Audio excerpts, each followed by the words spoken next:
మహానాడుకి సముద్రంలా పోటెత్తి వచ్చిన తెలుగు తమ్ముళ్లకు చెల్లమ్మలకు అందరికీ నా నమస్కారాలు. మన కళ్ళ ముందు కనిపించిన యుగ పురుషుడు ఒకే ఒక వ్యక్తి ఎన్టీఆర్.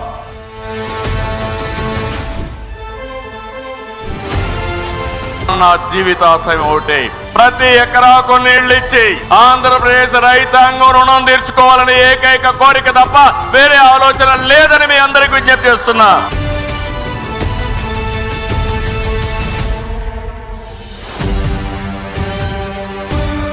నిరంకుశ పాలన మీద తొలి తిరుగుబాటు పాదయాత్ర చేసినటువంటి తెలుగు సైనికుడు, తెలుగు సేనాధిపతి మన నారా లోకేష్ గారు.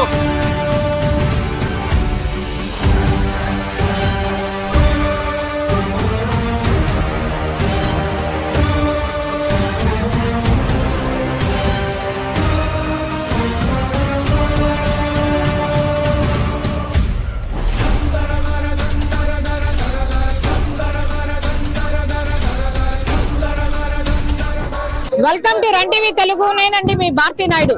ఇప్పుడు మనం మళ్ళీ కడప జిల్లాలో జరుగుతున్న మహానాడు మహోత్సవానికి తిరిగి వచ్చేసాం. 3వ రోజు పండుగ అన్నమాట. 2 రోజుల పండుగ చాలా వైభవంగా కన్నుల విందుగా బహిరంగ సభలతో జరిగింది. ఈ బహిరంగ సభకు నలుమూలల రాష్ట్రం నలుమూలల ఇంకా పక్కన ఉన్న రాష్ట్రాల కొద్ది మనుషులు అంటే కర్ణాటక, తెలంగాణ, తమిళనాడు ఇలా దగ్గరున్న రాష్ట్రాల నుంచి కూడా ప్రజలు రాబోతున్నారు. అంగరంగ వైభవంగా మొదలు కాబోతుంది. ఇప్పటికే జనాభాతో జన సమూహంతో నిండిపోయింది ఈ ప్రాంగణం మొత్తం. దాదాపు 5 లక్షల నుంచి 7 లక్షల వరకు జనాభా ఎస్టిమేషన్ వేస్తున్నారు.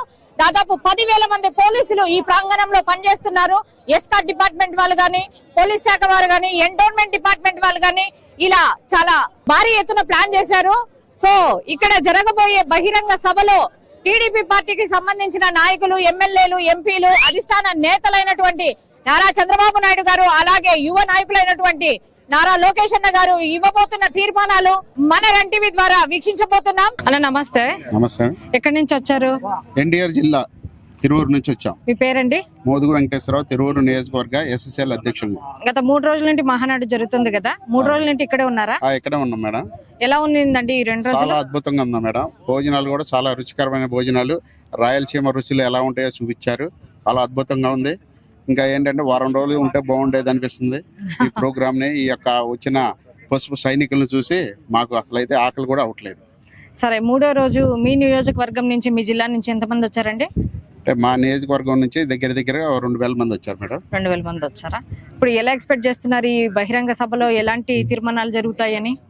ఎలాంటి తీర్మానాలు అంటే ఇప్పటి వరకు జరిగిన మహానాడులు వేరు, ఈ మహానాడులు వేరంటే, ఈ మహానాడులు ఏంటంటే కార్యకర్తలే నిజమైన పార్టీ వారసులని మన యువ నాయకులు లోకేష్ బాబు గారు ప్రకటించడం మాకు చాలా హర్షణీయంగా ఉంది.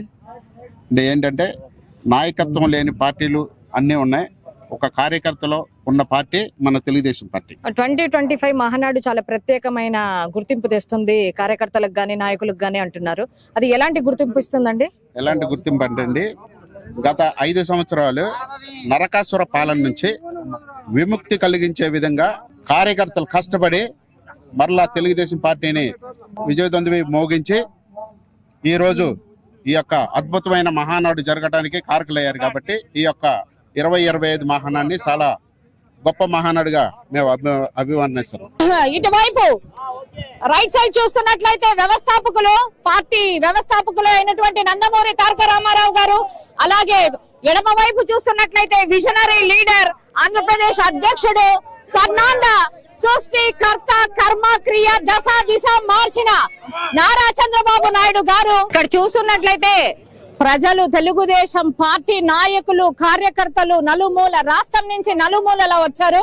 రావడమే కాదు, ఈ బహిరంగ సభలో ప్రతి ఒక్కరు జై బాలయ్య, జై చంద్రబాబు నాయుడు, జై లోకేష్ అన్న అని వాళ్ళ అభిమానం వాళ్ళ మాటలలో, వాళ్ళ జోష్ లో తెలుస్తుంది మనకు వాళ్ళు ఎంత అభిమానిస్తున్నారో పార్టీ కోసం. నృత్య ప్రదర్శనలు ప్రదర్శిస్తున్నారు కళాకారులు. ఇటువైపు చూసుకున్నట్లయితే బహిరంగ సభలో రాష్ట్ర నలుమూల నుంచి వచ్చిన ప్రజలు మరియు ఇతర రాష్ట్రాల నుంచి ప్రజలు వచ్చి జన సమూహం దాదాపు 7 లక్షల మంది ఇప్పటికే చేరువయ్యారు. 3 గంటలకి మన పార్టీ గౌరవ అధ్యక్షులైనటువంటి నారా చంద్రబాబు గారు వస్తారు అని చెప్పేసి నాయకులు, కార్యకర్తలు చాలా హుషారుతో ఆనందాలతో వ్యక్తం చేస్తున్నారు. ఇక్కడ చూసుకున్నట్లయితే పౌరాణికంగా జానపదాలు, పౌరాణికం, కూచిపూడి ఇలా అన్ని పాత్రల్లో ఇక్కడ మనం చూస్తున్నట్లయితే ఎన్టీఆర్ గారు కూడా ఉన్నారన్నమాట. అంటే ఎన్టీఆర్ గారి పాత్ర వేషధారణలో ఒక వ్యక్తి మనకు ఎన్టీఆర్ గారిని చూసినట్టే, ఏంటబ్బా 102 సంవత్సరాలు గడిచిన ఎన్టీఆర్ గారు మళ్ళీ ప్రాణంతో తిరిగి వచ్చారా అన్నట్టు ఉంది. శకపురుషుడుగా ఒక శతాబ్దాన్ని ఏలిన ఒక ఆయనగా ఆయన మనకు కళ్ళారా కనిపిస్తున్నారు. ఇక్కడ స్టేజ్ పైన చూసినట్టయితే 102 సంవత్సరాల తర్వాత మళ్ళా తిరిగి ఆయన స్టేజ్ పైన వచ్చినట్టుంది. అంటే ప్రాణంతో ఉన్న ఎన్టీఆర్ గారిని పోల్చినట్టుంది. ఇక్కడ చూస్తుంటే ఆ వేషధారంలో చాలా కనిపిస్తున్నారు అతను. కాకపోతే ఒక యముడైనా, భీముడైనా, కృష్ణుడైనా, రాముడైనా ఎన్టీఆర్ గారే. అంటే ఆయనకి సాటి ఎవరూ లేరు.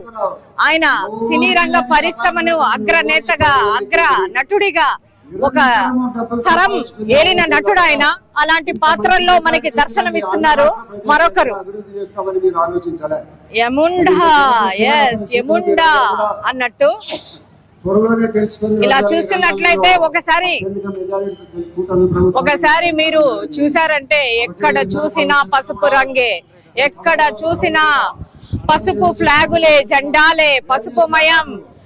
ఇంతటి ఎండలో కూడా కార్యకర్తలు, నాయకులు, ప్రతి ఒక్కరు, జన సమూహం, జన సమీకరణ మొత్తం తెలుగుదేశ పార్టీకి సంబంధించిన కుటుంబ సభ్యులు, శ్రేయోభిలాషులు, అభిమానులు, కార్యకర్తలు, నాయకులు, ఆడవాళ్లు, మగవాళ్లు, పిల్లలు, పెద్దలు మేమున్నాం.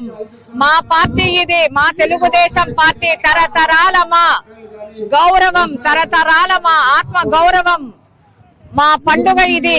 మా రాష్ట్రానికి సంబంధించిన పండుగ, మా ఇంట్లో పండుగ. మా కుటుంబ సభ్యుడు నారా చంద్రబాబు నాయుడు గారు, మా కుటుంబ సభ్యుడు నందమూరి తారక రామారావు గారు, నా కుటుంబ సభ్యుడు యువ నాయకుడు అయినటువంటి నారా లోకేష్ గారు అని ప్రశంసల వర్షాలతో కురిపిస్తున్నారు. ఇలానే చూస్తుంటే ఎక్కడ చూసినా ఎండను కూడా లెక్క చేయకుండా ఈ బహిరంగ సభలో వాళ్ళ పాత్ర వాళ్ళు పోషిస్తున్నారు. హ్యాట్లు పెట్టుకొని, టీడీపీ హ్యాట్లు పెట్టుకొని, జెండాలు మోస్తూ నిజమైన కార్యకర్తలుగా వాళ్ళ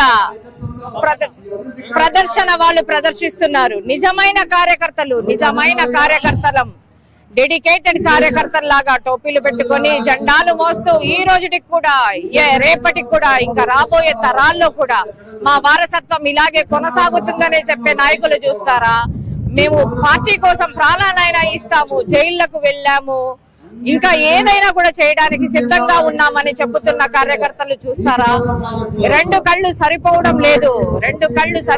లేదు. అంత ఆనందంగా, అంత కన్నుల పండుగగా ఈ జాతరలో, పసుపు జాతర, కడప జిల్లా మొత్తం పసుపుమయం. ఎక్కడ చూసినా పసుపు జెండాలే. ఇక్కడ మనం చూసుకున్నట్లయితే నా వెనకల తెలుగుదేశం మహానాడు 2025 అని రాసి ఉంది.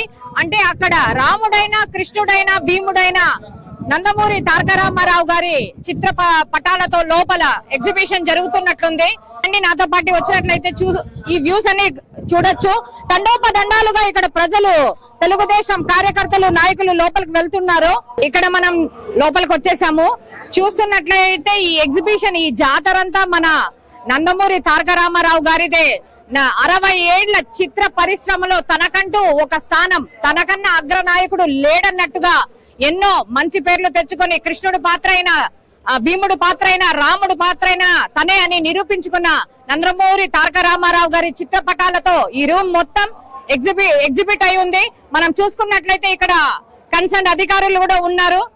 వాళ్ళని అడిగి తెలుసుకుందాం ఈ ఎగ్జిబిషన్ గల కారణం ఏంటని. నమస్తే అండి, చెప్పండి మీ పేరు చెప్పండి. First time we started a digital display. This is the first time. This is the first time a digital display. Why sir? Why like that? Because it's all technology related. Yeah. Our CM is always thinking about technology. Yeah. So as per his guidelines, we started a digital. He's the father of information technology. Yes, exactly. The same way we started this digital display this time. So that you exhibited this all the picture. The new era started almost. Okay. Okay, thank you. Sir గారు ఏం చేస్తున్నారు ఇక్కడ? Like coverage అండి. మీ పేరండి? నా పేరు చంద్రశేఖర్. దాదాపు ఇప్పుడు మార్నింగ్ ఎన్నింటికి స్టార్ట్ చేశారండి? మార్నింగ్ మేము 8:30కి అండి. 8:30 నుంచి కవర్ చేస్తున్నారా? వచ్చాక మన గెస్ట్లు అంతా అప్రాక్సిమేట్ గా మ్యాక్స్ ఎంత మంది ఇంతవరకు ప్రజలు వచ్చారండి? పర్టికులర్ గా మేము కరెక్ట్ గా చెప్పలేం కానీ మన గ్యాలరీకి వచ్చే వాళ్ళని ఎంట్రీ పాసులు రిజిస్ట్రేషన్ వరకు మేము కవరేజ్ చేస్తుంటాం. మరి ఎంత అయిందండి ఇంతవరకు? బాగానే వచ్చి ఉంటారండి, మేము అది కరెక్ట్ గా చెప్పలేము. తెలీదు. ఓకే, రిజిస్ట్రేషన్ అది కరెక్ట్ గా చెప్పలేము. గ్యాలరీ కలెక్షన్ ఎలా ఉందండి? గ్యాలరీ బాగుందండి. గ్యాలరీ ప్రతి ఒక్కరు గ్యాలరీకి వస్తున్నారు, ఫొటోస్ దిగుతున్నారు, ఇంట్రెస్ట్ చూపిస్తున్నారు. బాబు గారి కానీ, ఎన్టీఆర్ గారి, మరి లోకేష్ గారి కానీ అందరూ గ్యాదర్ అయ్యి ఊరు నుంచి వస్తున్నారు. ఒక ఊరు వాళ్ళు 10 మంది ఒక గ్రూప్ ఒక అది కమ్యూనికేషన్ బాగుంది వాళ్ళందరికి కూడా. ఒకరికొకరు చాలా సంతోషం అండి. Thank you. ఇప్పుడు మీరు చూసుకున్నట్లయితే ఈ గ్యాలరీ కలెక్షన్, ఈ ఎగ్జిబిట్ చేసిన డిజిటల్ అంటే present everything is concern with technology అన్నట్లు విజనరీ లీడర్ అయినటువంటి ముఖ్యమంత్రి వర్యులు నారా చంద్రబాబు నాయుడు గారు మొత్తం టెక్నాలజీతో సంబంధించిన పరిచయం కాదు, మన రాష్ట్రానికి కూడా పరిచయం చేసిన అధినేత అన్నట్టు సార్ అంటారు. కాబట్టి ఇప్పుడు ఈ ప్రపంచాన్ని చూసినట్టయితే ఇది మొత్తం డిజిటల్ ప్రపంచం. డిజిటల్ ప్రపంచంలో నందమూరి తారక రామారావు గారి ఇమేజెస్ తో ప్రతి ఒక్కటి ఇక్కడ నింపబడి ఉంది. ఎస్, చూస్తున్నట్లయితే ఆయన సినిమాలు ఎలా స్టార్ట్ చేశారు, ఆయన కెరియర్ ఎలా మొదలైంది, బాల్యం నుంచి ఆయన వృద్ధాప్రాయం వరకు ఇక్కడే చిత్రీకరించిన డిజిటల్ పిక్చర్స్ తో మనం చూడొచ్చు. ఆయన రాజకీయ ప్రస్తావన జరిగిన చోటు, ఒక సింపుల్ లైఫ్ నుంచి ప్రతి ఒక్క రాజకీయ నేతతో ఆయన మహానాడు సభ జరిపితే గాన ప్రతి ఒక్క రాజకీయ అన్ని రాష్ట్రాల అగ్ర నేతలతోనే అగ్ర నాయకులతోనే ఆయన మహానాడు సభ జరిపేటోళ్ళనమాట ఒకప్పుడు. అంతటి మహోన్నతమైన నాయకుడు నందమూరి తారక రామారావు గారు. నమస్తే అండి. మీ మాటల్లోనే మహానాడు గురించి, అందులో ఈ కడప గడ్డపైన ఈ కార్యక్రమం చేపట్టడానికి ముఖ్యమైన కారణం మీరు చెప్పాలి మాకు. కడపలో చేయడమే నిజంగా పార్టీకి ఇట్లాంటి సమయంలో, ఎందుకంటే కడప అనేది మన స్థానం కాదు, మన ప్రత్యర్థుల స్థానం. అట్లాంటి కడపలో గతంలో నాకు తెలిసినటువంటి ఇప్పుడు వచ్చినటువంటి మహానాడులో నేను కొత్త ముఖాలు చూస్తున్నాను పార్టీలో. అప్పుడైతే ఏదైతే ఒంగోలు జిల్లాలో మహానాడు నిర్వహించారో లాస్ట్ ఇయర్, ఆ మహానాడు కూడా పర్మిషన్ ఇవ్వలేదు గత ప్రభుత్వం. మీరు అధికారంలో ఉన్నప్పుడు మేము మహానాడు మేము ఎంతో ప్రతిష్టాత్మకంగా చేసే మా పండగ, తెలుగు పండగ ఇది. ప్రతి తెలుగుదేశం పార్టీకి సంబంధించినటువంటి వాళ్ళకి ఇది ఒక పండగ. మా పండగని మీరు చేయలేదని ఈ రోజు మీ కడపలోనే మేము చేస్తాన్నామని మా నాయకుడు జాతీయ అధ్యక్షులు నారా చంద్రబాబు నాయుడు గారు, అదే విధంగా మా యువ నాయకుడు లోకేష్ గారు వారికి ప్రతి ధీటుగా ఈ రోజు మన కడపలో నిర్వహించడం జరిగింది. ప్రతి కార్యకర్తకు నేను తెలియజేస్తున్నాను, మహానాడు గురించి అవగాహన ఉన్న వాళ్ళు చెప్పనవసరం లేదు. కొత్తగా ఎవరైతే పార్టీలోకి వచ్చి ఇప్పుడు పార్టీలు నడుచుకుంటూ వెళ్తున్నారో అటెండెన్స్ అనేది మెయిన్ ఇంపార్టెంట్. పార్టీలో మహానాడికి ఎందుకు వస్తారంటే పార్టీ ప్రణాళికలు, భవిష్యత్ కార్యాచరణలు. ఆ సభ 5 లక్షల మంది అని అంటున్నారు అందరూ. 1,02,50,000 సభ్యత్వాలు ఉండే ఈ పార్టీకి 5 లక్షలు ఎక్కడ సరిపోతారండి? మీరే మాట చెప్పండి. ఊహగా ఒక అంచనా ప్రకారం 5 లక్షలు అంటున్నారు.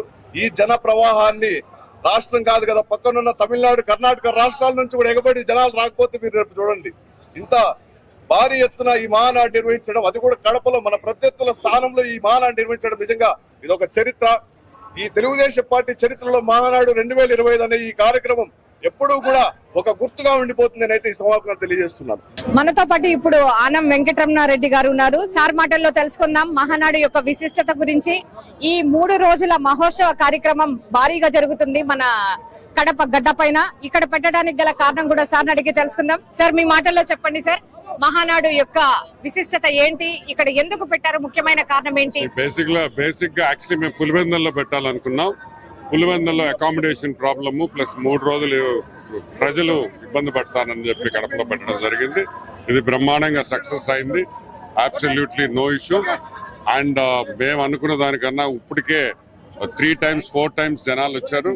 అండ్ ఫర్దర్ గా maybe tomorrow will break all the records. So let's wait and see. Okay sir, then coming to Swarnandhra 2047, మీరు ఏం మెసేజ్ ఇవ్వబోతున్నారు సార్ ఆంధ్ర రాష్ట్రానికి? బాస్ చెప్పే ముందర నేను చెప్తే దాంట్లో థ్రిల్ ఉండదు. So you should listen it from the boss's mouth. CBN గారు, ముఖ్యమంత్రి గారు దాని మీద విశిష్టంగా చెప్తారు. ఓకే సార్, అమరావతి పునఃప్రారంభం జరిగింది కదా సార్, దాని మెసేజ్ చెప్పండి సార్ మీరు. ఇప్పుడు మళ్ళీ బాబు గారికి అన్ని విధాలుగా అదృష్టం ఉంది, కానీ ఒక్క విషయంలో అదృష్టం లేదనుకుంటా. ఎందుకంటే ప్రతిసారి ఆయన డెవలప్మెంట్ చేస్తాడు, వీళ్ళు వచ్చి నాశనం చేస్తారు, మళ్ళీ ఆయన డెవలప్ చేస్తారు, మళ్ళీ నాశనం చేస్తారు. సో యాక్చువల్ గా last time YCP government Jaganmohan Reddy ముఖ్యమంత్రి అయిన రోజు 5 years తర్వాత ఈ రోజు we're back at that same position. So again ఈ last 5 years, coming 5 years develop చేయాల్సింది సిబిఎన్ గారు, కాబట్టి it's tough task. Will do it. నమస్తే అండి. ఎక్కడి నుంచి వచ్చారు? మేము అనంతపురం జిల్లా ఉరవకొండ నియోజకవర్గం నుంచి వచ్చామండి. మినిస్టర్ పయోల్ కేశవ గారి నియోజకవర్గం నుంచి రావడం జరిగింది. అంటే మేడం మీ క్యాడర్ ఏంటండి? మా కేడర్ వచ్చేసి మేము నారా లోకేష్ అభిమాన సంఘం వైస్ ప్రెసిడెంట్ అండి, రాష్ట్ర అధ్యక్షుడు. ఓకే, ఇప్పుడు నిన్నటి నుంచి మహానాడు కార్యక్రమాలు జరుగుతున్నాయి కదా, నిన్న వచ్చారా? అవునండి, వచ్చామండి. నిన్న ఎలా ఉన్నిందండి? అద్భుతంగా ఉన్నిందండి. ఇవాళ మొదలైంది, నిన్న ఎలా ముగిసింది? నిన్న చాలా అత్యద్భుతంగా ముగిసిందండి. చల్లని వర్షం వచ్చినా సరే, దేనికైనా సరే జంకకుండా, అసలు దేనికి తలొగ్గకుండా అశేష జనవాహిని రావడం అత్యద్భుతంగా చాలా మంచి శుభోదయాన్ని తరుణించింది. చాలా ప్రసన్నంగా సాగిందండి నిన్నటి రోజున. అదే విధంగా అది ఈ రోజు కూడా కొనసాగుతూనే ఉంది. రేపటి దినం కూడా అత్యద్భుతంగా బహిరంగ సభ కూడా కొనసాగుతుందని మేము విశ్వసిస్తున్నాం. ఇది తెలుగుదేశం పార్టీ నాయకులకు గాని కార్యకర్తలు గాని శుభ సూచకమా? అవునండి, ఖచ్చితంగా శుభ సూచకమే. ఎందుకంటే కడప గడ్డపైన మహానాడు పెట్టడం అనేది చాలా శుభ సూచకంగా భావిస్తున్నాం. ఎందుకంటే రౌడీ రాజ్యానికి స్థాపన ఇక్కడ జరిగింది, కానీ అంతం ఇక్కడే జరగబోతుందని చెప్పడానికి ఈ యొక్క మహానాడేనండి ఒక మహా సంఘటన జరిగింది. అత్యద్భుతంగా ఈ యొక్క స్థలాన్ని ఎంచుకోవడం అనేది మన తెలుగు ప్రజలకి, తెలుగు జాతికి చాలా సగర్వంగా, గర్వకారణంగా ఉందండి. చాలా బాగా చెప్పారు madam, thank you very much.